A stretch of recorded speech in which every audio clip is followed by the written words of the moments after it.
Hey there, so I'm doing a video today on just my take on Crystal's World and the live she did because I forgot to touch on that part. The other videos I did, I kind of like left that out because I didn't feel that it was really her intention or like anything that she said that I had a problem with. I did not like, obviously, the part with the collar, and she was offensive, obviously, to everyone. Doesn't matter color, but um, I just feel like generally, like I don't hold anything against Crystal for that because I feel like her message and everything that she was saying was on point, honestly, on colorism for me. I mean, being a similar complexion to her, I myself have dealt with plenty of stuff where you could put up dark skinned women. They will never do anything in return for you. And that's the thing, that's another point, though, to be made because it's always like, um, you could put them up, but don't you dare try and put your image up too.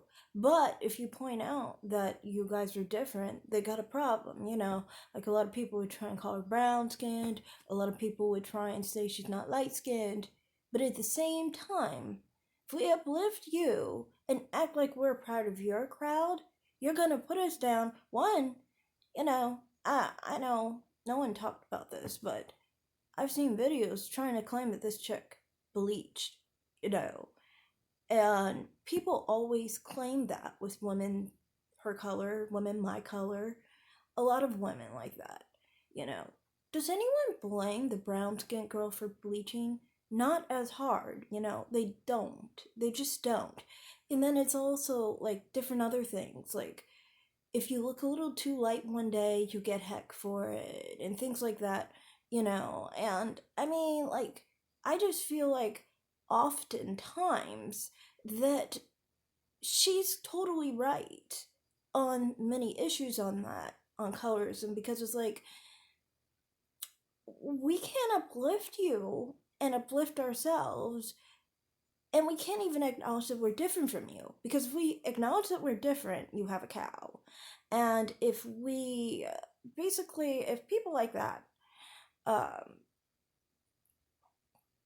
if they try and act like they are the same and they're uplifting themselves and they're uplifting darker skinned women, because hey, aren't we the same? We're brown skinned sisters, right?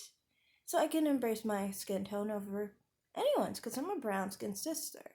But no, you still get upset because you'll still be like, oh, but what about me? And what about me who is darker? And so it's a constant problem like this because you don't want to admit that we're different.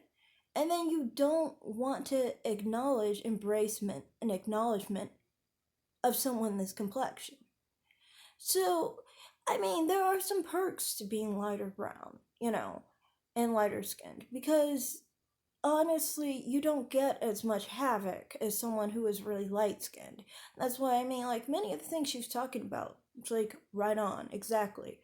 Um, a lot of the time, a lot of the hate from darker skinned women comes goes to basically really light skinned women. And, light brown women kind of just like are put like as an ignored group until another point when you're actually the lightest, which happens often. And then now you're getting most of that hate, basically, that the other person was gonna get. And, like, other points to be made, and she didn't really touch upon it, but she did to some small amount, talking about, like, Beyonce, Halle Berry, all these chicks that people say benefit from colorism, but you don't want to acknowledge it at the same time. Women this color, the same color as these women. It's just like a sad denial thing.